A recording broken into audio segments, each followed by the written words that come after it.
ازيكم عاملين ايه؟ يا رب تكونوا بخير. النهارده هنتكلم عن الغسول الفظيع، الغسول الرائع اللي هو الجنتل جدا على البشره من براند بوتكس. وده عباره عن غسول بلبان الذكر والهيالورونيك اسيد، ودي من الحاجات الخفيفه جدا والحاجات اللي انا استخدمتها مؤخرا وفعلا عامله معايا شد طبيعي للبشره، عامله معايا جلوي، بستخدمها كل يوم. حاجه بصراحه رائع جدا جدا من براند بوتكس.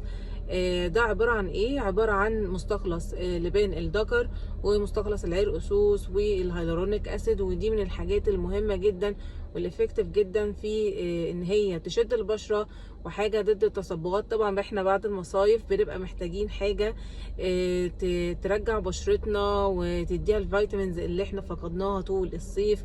وفي المصايف دايما بنبقى بنتعرض للشمس باستمرار، فمحتاجين حاجة تفتح وتشد وفي نفس الوقت تنقي البشرة جدا وتحافظ عليها من الغمقان.